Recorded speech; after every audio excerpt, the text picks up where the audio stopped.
तो चलो लॉ में आगे बढ़ते हैं बच्चे लोग। यस्टरडे ऑक्यूपायर का डेफिनेशन पढ़ रहे थे। ऑक्यूपायर में यहाँ से कुछ बाकी था, उसको मैं आगे पढ़ाता हूँ। अब है ना, कल हमने पढ़ा था कि कोई डॉक है, डॉक, उस पे कोई शिप का रिपेयरिंग वर्क होता है, ड्राई डॉक, और वो ड्राई डॉक का जो ऑनर है that is deemed to be the occupier, क्योंकि वहां मैन्युफैक्चरिंग प्रोसेस या प्रोसेसिंग ऑपरेशंस होते हैं। अब बात आ रही है ऑनर ऑफ द शिप। देखिएगा इसको, ऑनर ऑफ द शिप, कोई शिप का ऑनर है या फिर उसका कोई एजेंट है या फिर मास्टर ऑफ द शिप है या फिर अदर ऑफिस, बराबर, to carry out the repair and maintenance work shall be deemed to be the occupier. अब ये क्या है सर? अब देखो एक चीज है, सपोज कोई शिप है, वो इधर इंडिया में आया, पोर्ट पे आया और फिर बिगड़ा, तो रिपेयर कहाँ कराओगे? तो पोर्ट पे कहीं पूछ लेंगे कि भाई कौन रिपेयर करता है, और नॉर्मली पोर्ट में वो फैसिलिटी होती है, वो लोग कर लेते हैं। पर रास्ते में बिगड़ा कहीं बीच में समंदर में, तो सर उनके पास दूसरा मशीन होगा ना, या दूसरा शिप लेके चलते? नहीं, ऐसा नहीं होता है। उनके पास एक ऑल्टरनेट मशीन होता है, बट फिर उस पर भी रिस्क हो जाएगा, तो वो पहला मशीन विद इन ट्रिप ही वो रिपेयर करेंगे। अब उसके लिए वो मेंटेनेंस स्टाफ लेके जाते हैं हर एक शिप पे, बड़ी शिप जहाँ एक्सपोर्ट इंपोर्ट का काम है, या फिर हजारों यात्री जिस शिप से यहाँ से वहां दूसरे जाते हैं, एक जगह से दूसरी जगह जाते हैं, वो लोगों के लिए ये फैसिलिटी होती है। या तो वो शिप का ऑनर खुद अपने अंदर, अपनी शिप के अंदर एक मेंटेनेंस डिपार्टमेंट रखेगा, कुछ भी बिगड़ेगा वो लोग जाएंगे and they are competent enough, उनको बाकायदा ट्रेनिंग मिली होती है, वो पूरे शिप में कुछ भी बिगड़ जाए तो रिपेयर कर सकते हैं। अब उसका सपोज पूरा right owner of the ship को भी मिल सकता है। ऑनर का मैंने मालिक, अब मेरी 15 शिपें चल रही है तो उसमें मैं मालिक हूँ, अब सभी राइट मेरे पास है, तो मैं ऑक्यूपायर माना जाऊंगा, क्योंकि जहां ये मेंटेनेंस वर्क होगा, रिपेयर वर्क होगा, उसको फैक्ट्री माना जाएगा। अब वो फैक्ट्री मेरी क्या बन जाएगी? शिप इटसेल्फ, और वो शिप का मैं मालिक हूं, तो आई एम द ऑक्यूपायर। ठीक है, तो मैं नंबर 1 ऑनर। नंबर 2 ऑनर के बाद दूसरा कौन है सर? कि सपोज ऑनर खुद ना बनना चाहे ऑक्यूपायर, तो अपने कोई एजेंट को रख देगा। एजेंट मीन्स उसका कोई रिप्रेजेंटेटिव। अगर वो खुद ना करे, एजेंट से ना कराए, तो है ना, शिप के ऑनर को जवाबदारी देगा, जिसको हम बोलेंगे master of the ship. Master of the ship means क्या? आपको बताऊं, आपने एक टाइटेनिक मूवी देखा होगा, देखा था टाइटेनिक? उसमें एक व्हाइट दाढ़ी वाला था, लास्ट में मर जाता है वो, मालूम? वो सब लोग भागते हैं, वो शिप को छोड़ के नहीं भागता है। वो और उसकी वाइफ सो जाते हैं बेड पे, और फिर पूरा पानी उसके अंदर आ जाता है। आपको मालूम होगा, वो बंदा जो व्हाइट बियर्ड वाला था ना, वो बंदा है कैप्टन ऑफ द शिप, है ना, शिप का कैप्टन। उसको पूछ के ही निर्णय लिए जाते हैं, द मेन पर्सन। उसको क्या बोलते हैं? Captain of the ship. हमारे बस का ड्राइवर होता है ना, ऐसा ये शिप का कैप्टन होता है। फिर प्लेन में कौन होता है सर? पायलट। आपको मालूम है मजे की बात, रेलवे में कौन होता है? रेलवे में जो इंजन चलाता है, वो बंदे को नाम क्या बोलते हैं? सन्नी देओल। Loco pilot. क्या बोलते हैं भाई? वापस? Loco pilot. Loco pilot. Loco pilot. अच्छा, मैंने ये नहीं सुना है, बट मैंने जो पढ़ा है उसके अंदर कस्टम्स लॉ में, रेलवे में रेल का इंजन चलाने वाले को वो बोलते हैं कंडक्टर। क्या बोलते हैं? कंडक्टर बोलते हैं। तो हम लोग तो है ना जरा तकलीफ हो जाएगी, है ना, ये तो यार ये ड्राइवर है, ये कंडक्टर हम तो बस में होता है, वो टिकट निकालता है, बट अब रेलवे के ड्राइवर को वो लोग कंडक्टर बोलते हैं, है ना, कस्टम में, no issue. But fine, deem to be the occupier. Clear हो गया? चलो आगे बढ़ते हैं। अब सर ये आगे के सेक्शन वैक्शन मेरे पे भरोसा रखो, उसको उड़ा दो। जितना ये ब्लू ब्लैक किया है मैंने, है ना, उसको देखो और फिर आगे बढ़ो, है ना। लाइफ बड़ा सिंपल है, उसको कॉम्प्लेक्स मत करो सेक्शनों पढ़ के। हाँ चलो, अब यहाँ आते हैं। Workers employed directly by him और बाय और थ्रू एनी एजेंसी। अब ये क्या है सर? ये है ना कंटिन्यूएशन है ऑक्यूपायर की डेफिनेशन के अंदर। देखो सॉरी, हाँ, ये शिप वाला मुद्दा था ना, उसमें ये सेकंड पॉइंट था, और इसमें यहाँ एक वर्ड था इन रिलेशन टू, एंड फिर उसका कुछ एक्सटेंशन था, तो ये भी उतना काम का नहीं है, एक्सटेंशन को जाने देते। machinery, plant or premises in use for the purpose of carrying out such repair maintenance work by such owner, agent, master. ठीक है, फैक्ट्री किसको बोलेंगे? तो जिस जगह पे आप ये रिपेयरिंग करते हो ना, अब सपोज शिप हो तो ship itself is a factory, उस टाइम उसको फैक्ट्री माना जाएगा क्योंकि रिपेयरिंग वर्क हो रहा है, बराबर है। तो मशीनरी, प्लांट, प्रीमाइसिस, ये सभी को हम फैक्ट्री मानेंगे for the purpose of that repair related work. ठीक है, अब है ना जजमेंट है कुछ लेबर लॉ के जजमेंट है लेबर कोर्ट के, उसमें एक है container corporation of India CCIL container corporation of India limited versus lieutenant governor of Delhi. LT का मीनिंग क्या होता है? Lieutenant governor of Delhi. अब क्या जजमेंट है देखो तो, इट वॉज हेल्ड का मीनिंग है जजमेंट। क्या जजमेंट दिया है कि company which owns a factory, means कोई कंपनी के पास 5-6 फैक्ट्री है, तो this 6 factories are owned by company, बराबर है। ओन का मीनिंग क्या होता है? मालिक बनना। तो कोई कंपनी 5-6 फैक्ट्रियों की मालिक है या कोई एक फैक्ट्री की मालिक है, तो देखो in case of A company which owns a factory, it is only one of the directors of the company who can be notified as occupier, बराबर है। and the company cannot nominate any other employee to be the occupier। ये क्या है sir? और suppose कोई company 5-6 factories occupied करती है, तो कंपनी है ना, जो डायरेक्टर्स है उसमें से किसी को ऑक्यूपाइड मींस किसी को रिस्पॉन्सिबल ठहरा देगा कि this person is responsible for this factory. तो जिसको ठहरा दिया responsible, that person is deemed to be the occupier. यहाँ तो कोई डाउट नहीं है, बट यहाँ क्लियरली बोला है कि अगर किसी डायरेक्टर को हमने ऑक्यूपायर की पोस्ट दे दी, अब सपोज वो कंपनी में कुछ बड़ा का हुआ और वो डायरेक्टर को कुछ सपोज आंसर देने जाना पड़े या जेल हो सकती है, तो वो वाले केस में वो डायरेक्टर अपना काम किसी एम्प्लॉय को डेलीगेट करके अपने आप को बचा नहीं सकता। अच्छा ऐसा? हाँ ऐसा होता है। कभी कभी क्या होता है, मोहरे या पैदों को बलि पे चढ़ाया जाता है, मीन्स बड़ा टाइगर छिपा रहेगा, छोटे पैदों को आगे चलाया जाएगा और वो बंदे को सजाएं मिलेगी। ऐसा होता है? यस होता है। तो ऐसी सिचुएशन में से वो छोटे पैदों को बचाने के लिए ये नियम बनाए कि अगर डायरेक्टर को फैक्ट्री का रिस्पॉन्सिबल पर्सन बनाया गया है, तो वो डायरेक्टर किसी अदर एम्प्लॉय को ऑक्यूपायर नहीं बना सकता। Company can not nominate. ये नॉमिनेट करना मीन्स क्या करना? नॉमिनी का मीनिंग मालूम है? जिसको वारसा मिलता है ना, लीगसी इनहेरिटेंस मिलता है, उसको नॉमिनी बोलते हैं। आप जब बैंक में अपना बैंक अकाउंट खुलवाते हो ना, तो नॉमिनेशन फॉर्म भराते और उसमें लिखते हैं कि दिस पर्सन है ना, ये बंदा है ना, नॉमिनी है हमारा, बराबर है। तो नॉमिनी का मीनिंग क्या होता है कि सपोज जिसका अकाउंट खुला है वो सपोज उसकी डेथ हो जाए, तो उसके अकाउंट में जो रुपए पड़े उसका मालिक कौन? तो वो नॉमिनी जिसका नाम लिखा है वो।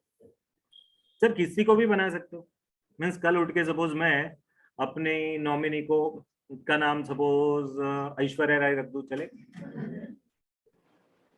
मेरे अकाउंट का नॉमिनी कौन है? ऐश्वर्या राय। तो एक चीज याद रख लो, ऐश्वर्या राय को सिक्का या सही करने आना पड़ेगा, किसी को भी नॉमिनी नहीं रख सकते। लिख दिया चलो ना ऐश्वर्या राय, बोलो।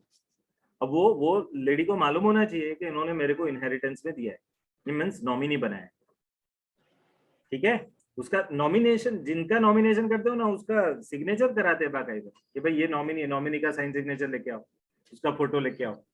या फिर कल उठ के क्या करेगा बैंक, क्या करेगा, खुद बैंक का मैनेजर खुद का ही फोटो लगा देगा, है ना। जिनके कोई नॉमिनी नहीं वहां वो अपना फोटो लगा देगा और साइन करवा देगा, फिर क्या खत्म, वही नॉमिनी। तो दैट इज वाई ये लोग क्या करेंगे कि भाई ऐसा कुछ रिलेशनशिप एस्टेब्लिश करने के लिए कोई भी नहीं, जो भी रिलेटिव होता है उसी में से नॉमिनी होता है। आगे जाके मैं पढ़ाऊंगा payment of wages act, minimum wages act, उसमें तो नॉमिनेशन रिलेटेड स्पेशल प्रोविजन। जिसकी शादी नहीं हुई ना और जिसके पेरेंट्स नहीं है, वो किसी को भी नॉमिनी बना सकता है क्योंकि उसका फैमिली नहीं है। बट जिनके पेरेंट्स हो तो वो नॉमिनी में पेरेंट्स को ही रखेगा। पेरेंट्स का खुद का बैंक अकाउंट है तो नॉमिनी में अपने सन डॉटर को ही लगेगा। तो वो शादी हो गई किसी की, मिस्टर एक्स है ना, अनाथ थे, ना पेरेंट्स ना ब्रदर सिस्टर कोई नहीं, अनाथालय में उनका उछेर हुआ, बड़े हुए, अब कंपनी में जॉब करते हैं, शादी नहीं हुई और कंपनी में नॉमिनी के तौर पे किसी को रखा, उन्होंने अपने फ्रेंड का नाम रखा। अब शादी होने के बाद अपने फ्रेंड का ही नाम कंटिन्यू रख सकते हैं? नहीं, अब फैमिली बन गया भाई, अब तू बंद चुका है। अब है ना, जो बन चुका है उसका नाम रखो। तो वाइफ का नाम, हाँ उसका रखना पड़ेगा कंपलसरी। नहीं किया तो डीम टू बी। लॉ में बड़ा सिंपल है। तेरे को बोला कि ऐसा कर, तू नहीं कर रहा है तो तूने कर लिया, ऐसा मान लेंगे भाई चल। किसी तीसरे आदमी को तो नहीं मिलेगा, ये पक्का है ना।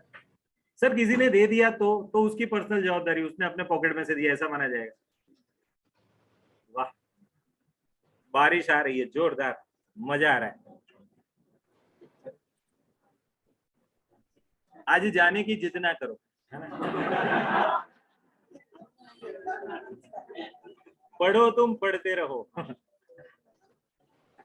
चलो, बना दिया सॉन्ग हमने, क्या उसमें क्या है। Indian Oil corporation versus labour commissioner का जजमेंट है, जरा देखो क्या है इसके अंदर। For the purpose of section 2N, what is seen is who has the ultimate control over the affairs of factory. ठीक है, मीन्स ये क्लियर बोला है कि भाई हम क्या बोलते हैं, ऑक्यूपायर के लिए जिसके पास अल्टीमेट कंट्रोल है उसको ही ऑक्यूपायर मानते हैं। Relevant provision regarding establishment of Indian Oil Corporation and its working leave no doubt that the ultimate control, अब ये इंडियन ऑयल कॉर्पोरेशन नाम सुना है, गवर्नमेंट का है, तो उसमें उसका कॉन्स्टिट्यूशन पढ़ोगे ना तो क्लियर लिखा है कि ultimate control over the affairs including the opening और running the factories is with the central government. यहाँ तो क्लियरली लिखा है। अब सेंट्रल गवर्नमेंट के लिए हमारे पास क्या इंडिकेशन है कि भाई सेंट्रल गवर्नमेंट या स्टेट गवर्नमेंट या लोकल अथॉरिटी अपने कोई आदमी को नॉमिनेट करेगा कि दैट पर्सन, बराबर। तो ये जजमेंट में भी यही बात आएगी। तो देखो, acting through the corporation is only a method employed by the central government for running the petroleum industry in the context of section 2 clause n, it will have to held that, means ऐसा judgment दिया कि all the activities of corporation are really carried on by the central government with a corporate mask। Means यहाँ उन्होंने बताया कि ultimately central government is responsible, but central government खुद तो क्या है, आर्टिफिशियल पर्सन है।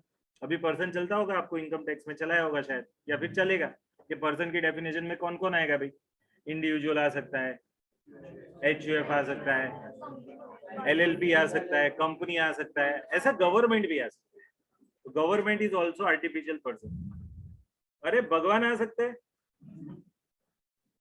भगवान आर्टिफिशियल, अरे वो तो रियल है, उन्होंने हमको बनाया है ना, वो रियल है, उन्होंने हमको बनाया, बट हम उनको क्या आर्टिफिशियल जुरिडिकल पर्सन बोलेंगे। इंसान भी गजब है ना, अपनो खुद को जिसने बनाया है उसको वो बनाता है ना, ऐसा ही हुआ ना। भगवान आपको AJP आर्टिफिशियल जुरिडिकल पर्सन। ठीक है, ऐसे एक्चुअली क्या है कि कुछ मंदिरों में कुछ ऐसे घटनाएं बनी थी, ये ना उसकी ऑनरशिप किसी पे व्यक्ति पे नहीं थी, सालों से ऐसी परंपरा है कि ये मंदिर का मालिक कौन, तो भगवान। इवन सरदार वल्लभ भाई पटेल ने जो बहुत सारे देश राज्यों को इकट्ठा किया, किंगडम्स छोटे छोटे थे, सभी को इकट्ठा किया, वहां भी कुछ जगह तो ऐसा ही था कि भाई ये हमारा राज्य, ये भगवान चला रहे। तो फिर उन्होंने जो हस्ताक्षर किए ना वो सब बनाया, तो उसमें भगवान का नाम लिखा और उसके ऑन बिहाफ ये पुजारी। हाँ। चलता है सर, चलाना पड़ता है भाई, लीगल है, सालों से चला आ रहा है। और हमारे में क्या, कस्टम को तो पहले रिस्पेक्ट देते हैं, परंपरा है उसको तो पहले रिस्पेक्ट देना ही पड़ेगा। वाह, बैकग्राउंड म्यूजिक बहुत अच्छा है।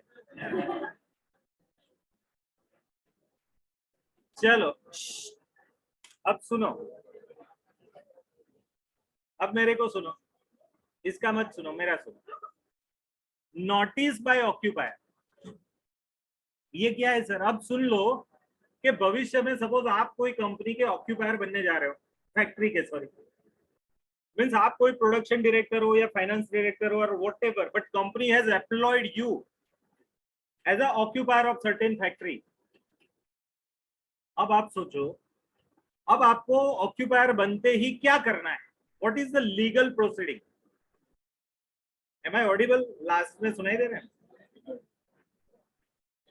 तो देखो, ये आपके MCQ के लिए बड़ा इंपॉर्टेंट क्वेश्चन है कि at least 15 days before begins to occupy और use any premises, send to a chief inspector a written notice. अगर आपको कोई फैक्ट्री के ऑक्यूपायर के पोस्ट पे अपॉइंट किया गया हो, तो जिस दिन आप वो पोस्ट को ऑक्यूपाई करो, मीन सपोज अगले महीने की 15 तारीख से आपको कोई फैक्ट्री का ऑक्यूपायर बनाया, आज कौन सा है 15 जुलाई, आपको सपोज 15 अगस्त से, चलो छुट्टी है, 16 अगस्त से आपको ऑक्यूपायर बनाया, तो 16 अगस्त से 15 दिन पहले मीन्स एटलीस्ट बिफोर 1 अगस्त आपको एक रिटर्न नोटिस देनी है। किसको? तो वो फैक्ट्रीज जिस जगह पे सिचुएटेड है वो जगह का एक इंस्पेक्टर होगा। आपको मालूम है ये जो पुलिस इंस्पेक्टर होता है वो एरिया वाइज होता है, ऐसे फैक्ट्री के भी इंस्पेक्टर्स होते हैं। तो sir what do you mean by inspector? आपको खाकी वर्दी इंस्पेक्टर लगती है, जरूरी नहीं है कि वो इंस्पेक्टर हर बार हो, वो तो है ही, वो ना नहीं है, बट फैक्ट्री के इंस्पेक्टर अलग हो सकते हैं, जीएसटी के इंस्पेक्टर अलग हो सकते हैं, इनकम टैक्स के इंस्पेक्टर अलग हो सकते हैं, और उनको खाकी वर्दी पहनना नहीं, वो तो नॉर्मल सिविल ड्रेस में आएंगे, बट उनको ये पोस्ट मिली है। By the way what do mean by inspector? एक इंग्लिश वर्ड है इंस्पेक्शन, जिसमें से ये बना है इंस्पेक्टर, और उसका वर्ब है टू इंस्पेक्ट। इंस्पेक्ट करना मीन्स चेक करना, तो जिसके पास चेकिंग का पावर है, means sir ticket checker TC, वो इंस्पेक्टर, हाँ वो टिकट चेक करने के लिए वो इंस्पेक्टर है, ना नहीं बोल सकते। तो इंस्पेक्शन का जिसके पास पावर होता है वो है इंस्पेक्टर, बट यहाँ आगे लिखा है पुलिस इंस्पेक्टर। नॉर्मली हमने जो पुलिस इंस्पेक्टर में आगे पुलिस आता है, तो वहाँ पुलिस का रोल क्या है वो अलग है, देश का लॉ एंड ऑर्डर बनाए रखने का जवाबदारी पुलिस इंस्पेक्टर के पास है। बाय द वे इधर कोई है जिनके फैमिली में या कोई हो पुलिस इंस्पेक्टर? कोई बापू वापू है इधर? उनके फैमिलीज में होते हैं। हमारे सिद्धार्थ भाई के ही ब्रदर है इंस्पेक्टर, है ना, उनका एक मौसी का लड़का इंस्पेक्टर, फिर उनके दादा he was in there in military, captain थे, है ना। ये लोग थोड़े, उनका थोड़ा ऐसा देश सेवा के प्रति थोड़ा ज्यादा होता है ना। क्षत्रिय, क्षत्रिय का मीनिंग मालूम है? क्षत्रिय एक डेफिनेशन है उसकी, क्षतात त्रायते इति क्षत्रिय। कोई बापू है तो सुन लो। क्षति, क्षति का मीनिंग क्या होता है? आपत्ति, आपदा। हमारे देश पे जब भी कोई आपदा है, हमारे प्रदेश पे जब भी कोई भी क्षति हो, कोई उस पर हमला करे बाहरी, तब उसके सामने त्रायते, त्रायते मीन्स उसको जो रोकने वाला है, उस टाइम जो डिफेंस के तौर पे खड़ा रहता है, इति मीन्स वैसा, वो है क्षत्रिय। मीन्स पास्ट में हमारा मिलिट्री जो है उसको हम क्षत्रिय बोलते हैं, बराबर। वो कोई ज्ञाति नहीं थी, जो भी वो काम में जुड़ जाए वो क्षत्रिय, ऐसा, बराबर। कुछ जन्म से होते थे, कुछ कर्म से होते थे, है ना। बट हमको कुछ गलत सिखाया गया है कि मनुस्मृति में ऐसा लिखा है, मनुस्मृति में ऐसा नहीं लिखा है, इंटरप्रिटेशन गलत है। मेरे को बताओ कॉन्स्टिट्यूशन में परफेक्ट लिखा हो, बट कोई लॉयर उसका गलत इंटरप्रिटेशन कर दे, या फिर कुछ लॉयर का ग्रुप गलत इंटरप्रिटेशन कर दे, तो कॉन्स्टिट्यूशन का प्रॉब्लम है या लॉयर का प्रॉब्लम है? अब कोई बोले कि खून किया मैंने, क्यों? भगवत गीता में लिखा है या खून करने का, क्यों? देखो अर्जुन ने किया था, कितनों को मारा था, तो मैं भी मारूं? अरे भाई, वही किताब के कोई दूसरे पेज पे ऐसा भी लिखा है सत्य और अहिंसा, और उसमें गांधी जी उठाए वो सत्य। सर वो जो भगत सिंह थे उन्होंने ये उठाया नैनम छिंदन्ति शस्त्राणी, है ना, आत्मा को कोई मार नहीं सकता, तो वो मर गए 22-23 साल के अंदर, देश के लिए आज बलिदान कर गए। तो एक ही बुक है बट इंटरप्रिटेशन अलग अलग हो सकता है, तो है ना। आप हमेशा फॉल्ट है ना इंटरप्रिटेशन का करो, कभी भी ओरिजिनल टेक्स्ट के अंदर गड़बड़ी नहीं होती। अगर हो तो वो टेक्स्ट चलेगी ही नहीं सालों तक। कोई झूठी किताब हो वो चलती है सालों तक, सालों तक जो कोई चलता है ना, तो जो शाश्वत है वही चलता है। सूरत दादा चलते हैं, शाश्वत है हमेशा से, बट जो शाश्वत नहीं है वो नहीं चलता, याद रखना। ओके चलो, तो देखो चीफ इंस्पेक्टर को उसको नोटिस देना है हमको, हम नोटिस देंगे उसको, हाँ कि भाई मैं आ चुका हूँ, है ना। हीरो की एंट्री पड़ने वाली है 15 दिन में, ऐसा हम बताते। देखो ऑक्यूपायर शेल, ये नोटिस कौन देने वाला है? ऑक्यूपायर। ऑक्यूपायर अपने एरिया के इंस्पेक्टर, अपने एरिया की फैक्ट्री के इंस्पेक्टर को बताएगा कि 15 दिन के अंदर मैं आ रहा हूं भाई। सर इससे क्या फायदा होगा? अब ऑक्यूपायर को ये इंस्पेक्टर को मालूम पड़ेगा कि उसका स्वागत कैसे किए करेंगे, है ना। हम बारातियों का स्वागत पान पराग से करता है। तो इंस्पेक्टर सपोज उसका स्वागत करने आए कि भाई आओ आप हमारे एरिया में आए हो, नए फैक्ट्री के ओनर हो, ऐसा कुछ नहीं। बट इंस्पेक्टर को मालूम पड़े कि ये फैक्ट्री जो ये वाली है, अब इसका रिस्पॉन्सिबल आदमी ये, जो पुराना है वो निकल चुका है, उसकी जगह ये बंदा आ रहा है, तो इंस्पेक्टर अब उसको पकड़ेगा, है ना, बात करनी है तो उससे बात करेगा, ऐसा इसके लिए।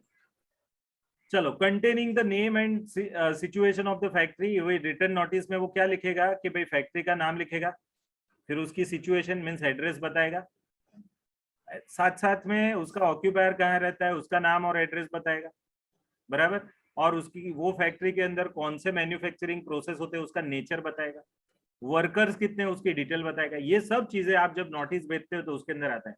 सर ये हमको लिखने की नहीं, कोई लॉयर को अपॉइंट कर दो या सेक्रेटरी को अपॉइंट करो, ही विल डू दिस। नहीं सर हमसे हमारी जाते ना आवड़े, अरे आवड़े भाई, पर सब चीजें हमको खुद करने की क्या। आपको शाक फूलना आता है ना, बोलते हो,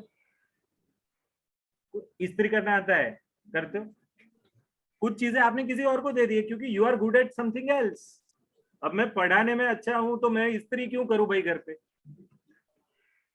अभी मैं बोल रहा हूँ ना, मैं तो मेरा जब भी एक अवर देखता हूँ ना तो मैं तो उसका अपॉर्चुनिटी कॉस्ट देख लेता हूँ कि भाई इधर जाऊंगा 2000 रुपया देगा, ये जाऊंगा 2500 देगा।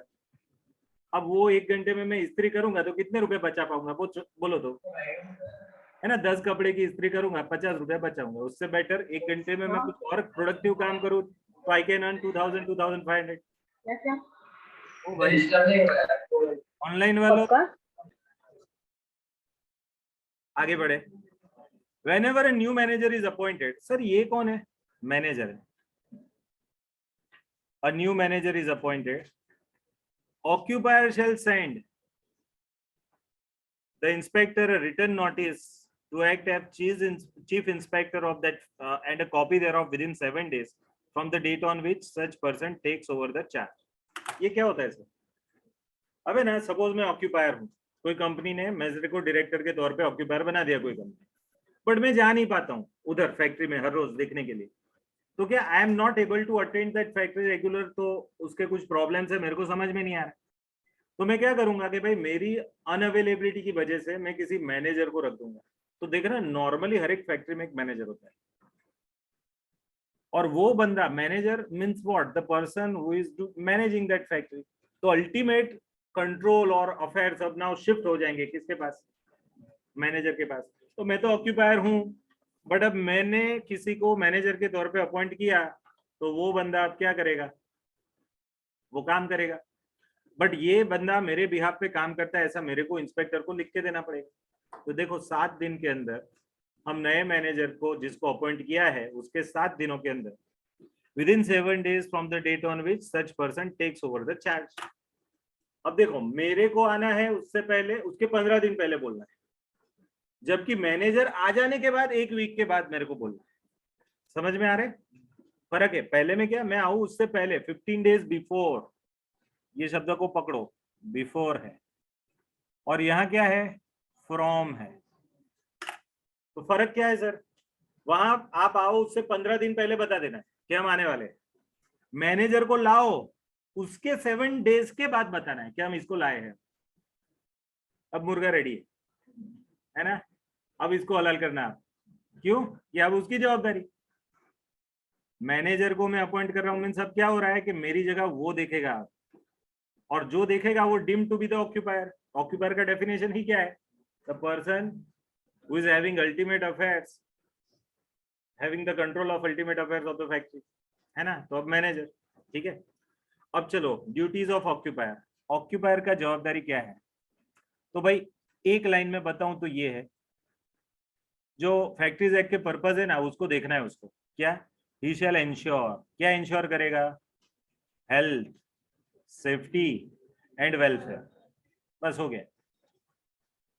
जो फैक्ट्री में वो ऑक्यूपायर है वो फैक्ट्री के वर्कर्स की हेल्थ, सेफ्टी एंड क्या, वेलफेयर, ये 3 चीजों को वो देखेगा, है ना, ही इज रिस्पॉन्सिबल।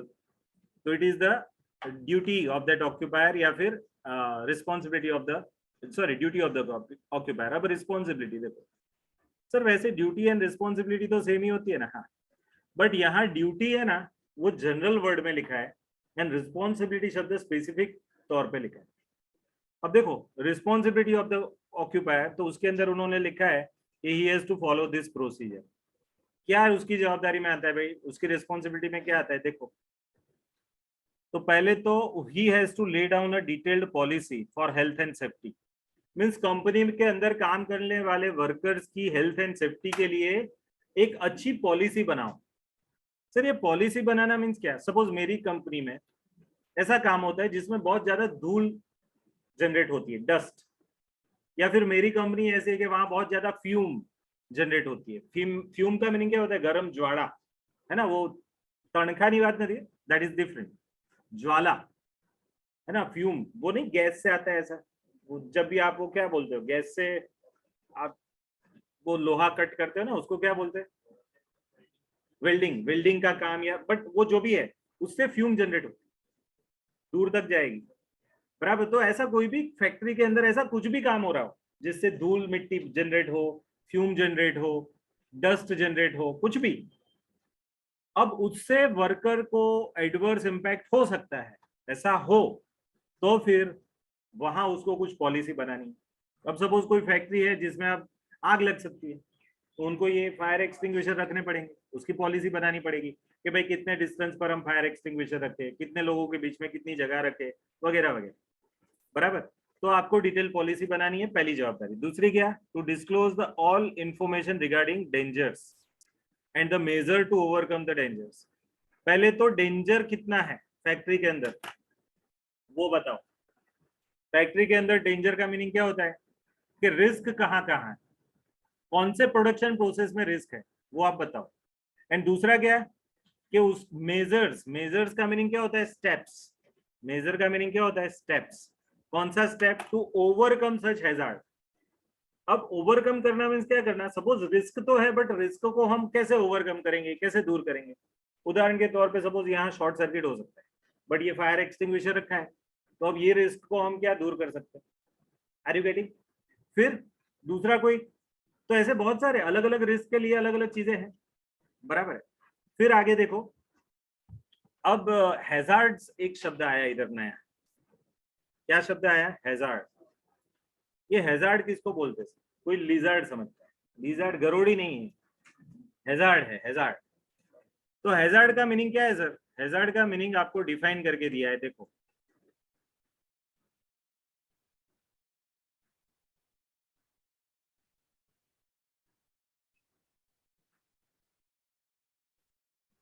हाँ ये रहा, हैजार्डस प्रोसेस, दिख रहा है ये डेफिनेशन, हैजार्डस प्रोसेस। यहाँ हैजार्ड शब्द आता है वो प्रोसेस के रिलेटेड है। प्रोसेस का मीनिंग क्या होता है, मैन्युफैक्चरिंग ऑपरेशन, प्रोडक्शन प्रोसेस। अब हैजार्डस प्रोसेस किसको बोलते हैं भाई, बहुत ही सिंपल डेफिनेशन, बहुत लंबा चौड़ा है बट हमको शॉर्टली याद रखना है कि भाई हैजार्डस प्रोसेस क्या है। तो भाई एनी एक्टिविटी और एनी प्रोसेस जो कहाँ स्पेसिफाई किए गए हैं, फर्स्ट शेड्यूल में। अब ये फर्स्ट शेड्यूल क्या है, तो फैक्ट्रीज एक्ट का अगर आप बेयर एक्ट पढ़ो, बेयर एक्ट मींस लॉ ने जैसा बनाया है फैक्ट्री एक्ट को, एज इट इज जहां दिया हो वो पढ़ो, और उसके नीचे वो लोग है ना शेड्यूल्स बना के देते हैं, उसमें फर्स्ट शेड्यूल दिया है, और वो फर्स्ट शेड्यूल के अंदर जो जो प्रोसेस लिखे गए हैं, जैसे कि ड्रिलिंग प्रोसेस वो लिखा गया है हैजार्डस प्रोसेस में, फिर ये वेल्डिंग प्रोसेस लिखा गया है हैजार्डस प्रोसेस, फ्यूमिंग प्रोसेस वो भी लिखा गया है उसके अंदर, ग्राइंडिंग प्रोसेस उसको भी लिखा गया है। तो ये सभी प्रोडक्शन प्रोसेस है जिसमें आदमियों को नुकसान हो सकता है, मशीन से डील करना है और आदमी को नुकसान हो सकता है, तो वैसे लिखे गए हैं। एंड यहाँ लिखा है where unless special care is taken raw material use therein और इंटरमीडिएट और finish product by product waste और effluent thereof would cause material impairment to the health। Means आप समझ लो कि एक ऐसा प्रोसेस अगर जिसको करते करते आपने ध्यान नहीं रखा तो आपकी हेल्थ को मटीरियल इंपेयरमेंट हो सकता है। मटीरियल का मीनिंग होता है मेन, यहाँ रॉ मटेरियल की बात नहीं है, मटेरियल का मीनिंग होता है मेन। एंड इंपेयरमेंट मीन्स क्या, वैसे इंपेयरमेंट का मीनिंग क्या होता है, डेप्रिसिएशन जैसा है, डेप्रिसिएशन का दूसरा नाम इंपेयरमेंट भी है, बट यहाँ इंपेयरमेंट का मीनिंग क्या होता है, नुकसान। मटीरियल इंपेयरमेंट का मीनिंग होता है हैवी नुकसान, बहुत ही भारी नुकसान हो सकता है, किसको, हेल्थ को। Health of the person engage into the factory, बराबर है। एंड दूसरा, it result into the pollution. Means hazards process ऐसा प्रोसेस है जिससे वो प्रोसेस करने वाले वर्कर की हेल्थ को मटेरियल इंपेयरमेंट हो सकता है या फिर पॉल्यूशन हो सकता है। खत्म हो गया। अगर पूरी डेफिनेशन को क्रक्स में बता दे, शॉर्टली बता दे, तो ये है हैजार्डस प्रोसेस मीन्स ऐसा प्रोडक्शन प्रोसेस जिस पर अगर प्रॉपर ध्यान नहीं दिया गया तो वो प्रोसेस करने वाले वर्कर्स की हेल्थ को मटेरियल इंपेयरमेंट हो सकता है या फिर पॉल्यूशन बढ़ सकता है। Now what do you mean by pollution? Pollution को भी डिफाइन किया है, बट अब उतने सारे में नहीं जाता हूं, बट एज ए लॉयर मैं बताता हूं। There are 3 type of pollution which we are studying at state level and central level. मैं जब एलएलबी में था तो पॉल्यूशन रिलेटेड 6 लॉ पढ़े हमने। उसमें स्टेट लेवल के 3 है और सेंट्रल लेवल के 3 है। तीनों का टाइटल सेम है, लास्ट में सिर्फ स्टेट गवर्नमेंट एंड लास्ट में सेंट्रल गवर्नमेंट, इतना फर्क है। एक है एयर पॉल्यूशन, एयर, उसमें धुआं आ सकता है, नॉइस आ सकता है, सब आ सकता है। दूसरा है वाटर पॉल्यूशन, पानी। और तीसरा है सॉइल पॉल्यूशन, सॉइल, जमीन। ये 3 जगह है जिसपे पॉल्यूशन हो सकता है। वैसे देख लो, है ना, नीचे से ऊपर सब आ गए। सॉइल मीन्स नीचे आ गया, उसी के आजू बाजू ऊपर पानी है, पानी आ गया, और उसके ऊपर क्या है? एयर। तो हो गया ना, पूरा वर्ल्ड कवर हो गया। तो इंडिया का जो नक्शा है उसमें जो इंडिया की जमीन है वहां से लेकर के ऊपर के 800 किलोमीटर जहां तक गैसेज है, वो सभी एरिया कवर कर लिया ये 3 लॉ के अंदर। एक जमीन, सॉइल, दूसरा है वाटर, एंड तीसरा क्या? एयर। जमीन में ये रेती भी आ जाती है और पहाड़ भी आ जाते हैं। बाय द वे, कुछ लोग बोल रहे हैं सर रही क्यों है सहारानुरण। ये सब लॉ बनाने वाले को सब कुछ मालूम होता है, टेंशन ना करें। ठीक है, तो ये 3 प्रकार के पॉल्यूशन नहीं होने चाहिए। ठीक है, अगर हो रहे हैं तो वो हैजार्डस प्रोसेस है। ओके, अब इसका प्रोविजो है सर। प्रोविजो का मीनिंग क्या है? एक्सेप्शन, वो तो आपको पढ़ा है, ये रहा देखो प्रोविजो। प्रोविजो क्या है कि भाई स्टेट गवर्नमेंट में अमेंड शेड्यूल 1 कैसे? बाय एडिशन या ओमिशन या variation of any industry. Mean suppose schedule 1 में 45 इंडस्ट्रीज को कवर किया गया है कि ये सभी इंडस्ट्रीज है ना हैजार्डस प्रोसेस करती है। 45 इंडस्ट्रीज, 45, बराबर। अब गवर्नमेंट, स्टेट गवर्नमेंट चाहे तो ये 45 इंडस्ट्री में 1-2 नया नाम ऐड कर सकते हैं, या वो 45 में से 1-2 को हटा सकते हैं, है ना। क्या लिखा है? एडिशन मीन्स ऐड करना, ओमिशन मीन्स हटा देना, वेरिएशन मीन्स चेंज करना। अब ये चेंज करना मीन्स क्या? वहां लिखा हो कि सपोज सिर्फ एक्स नाम का प्रोसेस करने वाली इंडस्ट्री कवर होगी, बट अब कुछ लोग एक्स के साथ वाई का भी प्रोसेस करते हैं, तो वो लोग ऐसा एडिशन कर सकते हैं कि process x and any other process, वो लोग भी कवर्ड है। बाकी कंपनियां क्या करेगी? सिर्फ एक्स वाले प्रोसेस वालों को लिखा है ना ये लिस्ट में, हम एक्स के साथ वाई भी करें, वो तो नहीं लिखा है, चलो हम निकल जाएंगे ये लिस्ट में। लॉ फ्रेमर्स की खामियों को ये लोग बहुत निकालते हैं, और हमारे जैसे प्रोफेशनल ही निकालते हैं ना काम लॉ की, बराबर। बट ये लोग ऐसा नियम चेंज कर सकते हैं। वेरिएशन करना मीन्स चेंज करना टर्म्स कंडीशन में। ठीक है, कोई भी इंडस्ट्री को उसके अंदर ऐड या लेस कर सकते हैं। ठीक है, चलो ठीक है, ये हो गया। तो हैजार्डस प्रोसेस, वहां एक शब्द आता था तो उसको मैंने करा लिया। कहाँ थे हम? इधर थे, ड्यूटीज ऑफ ऑक्यूपायर के अंदर। ये नंबर बी हमने खत्म किया। नंबर सी देखते हैं। नंबर सी में क्या है भाई? To draw up an on site emergency plan. दूसरा क्या है? Detailed disaster control measures. ये पहले तो ऑन साइट इमरजेंसी प्लान क्या होता है कि साइट पे एकदम आग लग गई तो आपके पास रास्ता क्या होता है, उसको बोलते हैं इमरजेंसी प्लान। बहुत जगह आपने नहीं सुना इमरजेंसी एग्जिट होती है? प्लेन में भी होता है, रेलवे में भी होता है। प्लेन में आप जब भी बैठोगे वो बंदे आपको एक्सप्लेन करेंगे कि अगर कुछ ऐसी तकलीफ हो रही है तो ये दरवाजे के पास आ जाना, इसको खोलना, ये इमरजेंसी एग्जिट ना। सर रेलवे में नहीं कहेंगे प्लेन में कहेंगे, क्योंकि वो इमरजेंसी डेंजर लेवल की होती है ना, प्लेन वाली। आप उड़ते हो ऊपर और वहां से गिरना है, वहां से भी उड़ना ही है। तो समझाना पड़ेगा अभी कि कैसे उड़ो, है ना। तो ये बैठे हो इधर, कितने प्लेन में बैठे इधर? अरे वाह, बहुत सारे लोग बैठे हैं, है ना, लकी लोग। कितनी एज है आपकी? 20-21 के आजू बाजू है ना। You are more lucky than me, ना। मैं मेरी लाइफ में अभी 39 का हुआ, ये 39 होने के बाद मैं पहली बार प्लेन में बैठा, और अभी 20-21 से पहले आप उड़ चुके हो 1-2 बार, अच्छी बात है। चलो अच्छी बात है ना। से थैंक टू योर गॉड, है ना, भगवान को थैंक यू बोलो कि भाई बहुत अच्छी जगह पे आपको रखा है। चलो आगे बोलते। To drop an on site emergency plan, दूसरा है detailed disaster recovery plan, disaster control measure. पहले तो डिजास्टर का मीनिंग क्या होता है? डिजास्टर का मीनिंग कुछ ऐसी घटना, दुर्घटना बोल सकते हैं, ऐसी खराब घटना कि जिससे बहुत हैवी लॉस होता है इंसानों को, फैक्ट्रीज को, सभी को, उसको डिजास्टर बोलते हैं। कोई ये नहीं भोपाल गैस दुर्घटना, it was a great disaster. Disaster कुछ जगह ब्लास्ट हो जाए, कोई जगह डैम टूट जाए, है ना। बीच में टूटा था वो मच्छू डैम, टूट गया था, 70s के आजू बाजू का ही था, 77 या आजू बाजू, कितने लोग मर गए, है ना। तो ये डिजास्टर, अब ऐसा डिजास्टर हो उस टाइम पे, मीन्स फैक्ट्री में कोई ऐसा आग एकदम से लग जाए कुछ भाव, तो कैसे रिकवरी करोगे? तो उसके प्लान रेडी होने चाहिए आपके। तो disaster control measures and make known to the workers and to the general public. ये भी करना है आपको, क्या करना है? वर्कर को बताना है, इवन जनरल पब्लिक को बताना है, क्या? सेफ्टी मेजर्स को। वर्कर को बताना है कि भाई देखो एकदम से कुछ आग लगे तो आपको ऐसा करना है।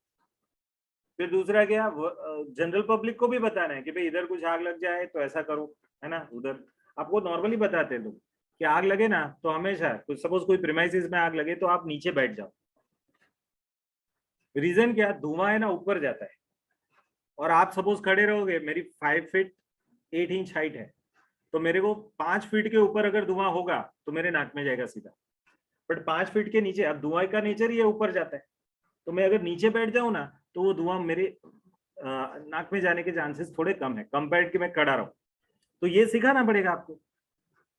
ये फायर सेफ्टी वाले बीच में आए थे हमारे हर एक क्लास में, और सभी को बता के गए, हमको भी इंस्ट्रक्शन दिया। इवन ये हम चलाना जानते हैं, ये कैसे चलता है, फायर एक्सटिंग्विशर, ये भी आपको सिखाना पड़ेगा, मैं सिखाऊंगा कभी एक, है ना। ये जरूरी है, सच में जरूरी है, हर एक बैच में सिखा देना चाहिए ये कैसे चलता है। क्यों? कुछ इमरजेंसी पड़े, कहीं ना कहीं जरूर पड़े।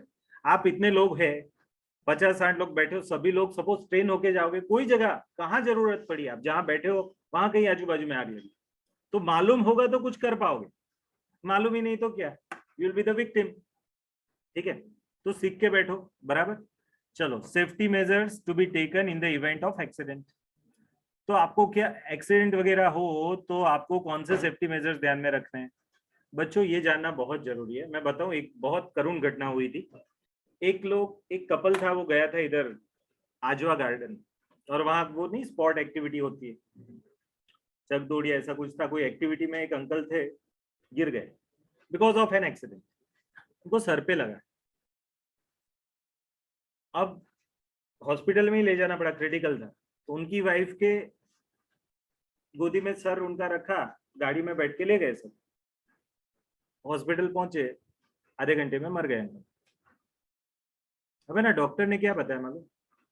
ये आदमी था ना, उसका सर अगर नीचे होता ना, नीचे गोदी में बिठा के लाया ना, सर ऊपर था, उसकी जगह सर जो नीचे होता, मीन्स सुला के लाते और सर नीचे रख के आते, तो वो आदमी बच जाता है। वो लेडी को कितना बुरा लगा होगा सोचो, अपने हस्बैंड को अपनी गोदी में रखा। क्योंकि आप कोई भी लेडी क्या करेगी यार, अपने कोई भी रिलेटिव को कुछ भी हुआ हो तो वो क्या करेंगे, उसके सर को अपने गोद में ही रखेंगे ना, कि भाई उसको मैं कुछ हेल्प कर पाऊं। बट यहाँ उल्टा हुआ, बोलो why? Because lack of awareness. अब उनको थोड़ा भी कुछ एजुकेशन होता है साइंस वगैरह का, तभी कभी कभी मेरे को है ना बहुत मजा आता है कि हाँ कॉमर्स में जलसा है, केमिस्ट्री फिजिक्स कुछ पढ़ना नहीं, मैथ्स नहीं पढ़ना, बट है ना उसमें बहुत सारी हमारी ह्यूमन एनाटॉमी का बहुत कुछ जानने का हमारा रह जाता है। मेरे को अफसोस रहता है, अभी कोई मेरे को पूछे कि सर आपको स्टूडेंट बनना तो आप किसका बनोगे? अपने साइंस का स्टूडेंट। कॉमर्स में तो सब टच कर लिया है, सीए देखा, सीए में देखा, सीएस देखा, एमकॉम में बैंकिंग कर लिया, लॉयर कर लिया, एमबीए नहीं किया था बट पढ़ा लिया। अब आई थिंक कॉमर्स फील्ड में बहुत कम चीजें बाकी है टच करने की। बीबीए वालों को भी पढ़ा लिया, बीकॉम वालों को पढ़ा लिया। कंप्यूटर नहीं आता है वो अलग चीज है, काम का आता है, बाकी का नहीं आता है। बट साइंस नहीं आता है, साइंस जानना है, मेरे को फिजिक्स पढ़ना है। बहुत आपको मैं बताऊं, एज ए कॉस्ट अकाउंटेंट आप बहुत टेक्निकल माने जाओगे, आपको है ना कुछ मैकेनिकल का भी नॉलेज होना चाहिए। सर बट हमारी पढ़ाई में तो आया नहीं। ऑपरेशन मैनेजमेंट करके एक सब्जेक्ट है 70 मार्क का, बट उतना ज्यादा नहीं आता उसमें। बाय द वे पूरा इंजीनियरिंग नहीं घुसा दिया उसके, बट मैं बताऊं सीखना चाहिए, कुछ बेसिक चीजें आनी चाहिए, है ना। और be a student life time, तो सीखोगे। जिस टाइम ऐसा बना ना कि मैं तो अथॉरिटी हूँ, है ना, थोड़ा बड़ा इजी लिख दें, इजी होता है कि मैं इसका गुरु हूँ है ना, अकाउंट गुरु, ऐसा लिखते लोग अपने नाम के पीछे। भाई बहुत छोटे हो आप, अकाउंट बड़ा है, उसको बड़ा रहने दो। अकाउंट का गुरु कह के उससे बड़े मत बन जाओ, है ना। मैं अकाउंट विषय का शिष्य हूँ, ऐसा बोलो। मैं कॉस्टिंग का शिष्य हूँ, सीख रहा हूँ कॉस्टिंग और सिखा रहा हूँ, वो अलग चीज है। बट ऐसा ही मानने का हमेशा लाइफ में, तो सीखोगे, अदरवाइज है ना सीखने पे ब्रेक लग जाए। कभी भी ऐसा मान लिया ना मैं अथॉरिटी खत्म हो गया, मैंने बोला वो चेंज नहीं हो सकता। अरे भाई तू तू ही चेंज हो जाएगा पूरा, है ना। पूरा हर दिन चेंज होता है। अभी छोटा बच्चा था, फिर बड़ा हुआ, अब ये काले बाल थे, अब सफेद आएंगे, है ना, फिर निकल जाएंगे, दांत भी नहीं रहेंगे, मर जाएगा। भाई तू तू चेंज होने वाला है, तो तू कैसा बोल रहा है मैंने बोला वो चेंज नहीं होता। तो छोड़ भाई, है ना। तो बी प्रोफेशनल। सच में सच्चा प्रोफेशनल क्या है मालूम है? Who accept that he is not knowing everything. बहुत जरूरी है। आपको क्या क्या आता है वो तो बराबर है, बट क्या नहीं आता है ना वो भी जानना बड़ा जरूरी है कि ये नहीं आता है। बराबर, चलो आगे। To lay down the measures of handling the usage, transportation and storage of hazardous substance. देखो हैजार्डस सब्सटेंस मींस क्या? सब्सटेंस का मीनिंग क्या होता है? पदार्थ। हैजार्डस सब्सटेंस का मीनिंग क्या होता है? जिससे नुकसान हो ऐसे पदार्थ। मैं उदाहरण देता हूँ कि सपोज केमिकल से हम कुछ काम करते हैं, अब वो केमिकल अगर आपको टच होता है तो आपको स्किन डिजीज होने के चांसेस है। तो प्रोसेस में जो केमिकल ले लिया वो तो ठीक है, बट उसका जो कचरा गिरा नीचे, उसको हम क्या बोलेंगे? Hazards substance. Hazards substance, substance का मीनिंग होता है पदार्थ। अब ये हैजार्डस सब्सटेंस को क्या करना है? तो उसको या तो रीयूज कर सकते हो, उन्होंने पहला वर्ड लिखा है यूज, ये रहा देखो, पहला वर्ड लिखा है यूज। दूसरा ट्रांसपोर्ट करना, अब यूज नहीं है तो एक जगह से दूसरी जगह ले जाओ। एंड लास्ट में क्या करो? स्टोरेज, उसको स्टोर करो। जब तक डिस्पोजल ना होना तब तक ये करना पड़ेगा। उसको डिस्पोज भी करते हैं, हाँ डेफिनेटली। हर एक हैजार्डस सब्सटेंस के जो क्या बोलते हैं वेस्टेज को आप अल्टीमेटली डिस्पोज ऑफ करते हैं। मैं एक दूसरा उदाहरण देता हूँ। सपोज कोई फैक्ट्री छोड़ दो, आप ऐसा समझ लो कोई दवा खाना है, हॉस्पिटल है, अभी किसी को कैंसर है, बराबर, और उसका सपोज ऑपरेशन किया। अब वो ऑपरेशन करके अंदर की कैंसर की गांठ हटा दी आपने, निकाली। अब वो गांठ को क्या करोगे? अंदर से निकली जिसके अंदर कैंसर के कीटाणु है, क्या करोगे? क्या करने का आप सोचो। ये हैजार्डस सब्सटेंस है। अगर इसको खुला छोड़ दिया, सपोज बाहर कचरा पेटी में डाला, कुत्ते ने खींचा और खा गया, कुत्ता कैंसर वाला हो जाएगा। अब इसने किसी को काटा, वो कैंसर वाला हो जाएगा। उसने कहीं पानी पिया, वो जगह कैंसर वाली हो जाएगी। आप सोचो। तो इसको ऐसे वैसे डिस्पोज नहीं करते, उसके लिए अलग से है। मैं पढ़ाऊंगा आपको कि ऐसा जो कोई डिस्पोजल है ना, मेडिकल डिस्पोजल, उसको अलग से डिस्पोज ऑफ किया है। उसको कलेक्ट करने वाला भी अलग है, फिर उसको जला देते हैं या फिर उसको लेस एफिशिएंट कर लेते हैं एंड फिर उसको डिस्पोज करते हैं कुछ दूसरी जगह। आप है ना सामान्य हमारे घर के कचरे के साथ मेडिकल वेस्ट नहीं लगा सकते। दवाखाना का खर्चा सेम वो गाड़ी वाला आया कचरा निकाल, उसमें नहीं जाएगा। वो नहीं जाएगा, वो जाएगा तो आपको और मेरे को ही तकलीफ। सबसे पहले तकलीफ वो जो ले जा रहा है ना उसको है, वैसे भी उसको तकलीफ है, कचरा ले जा रहा है।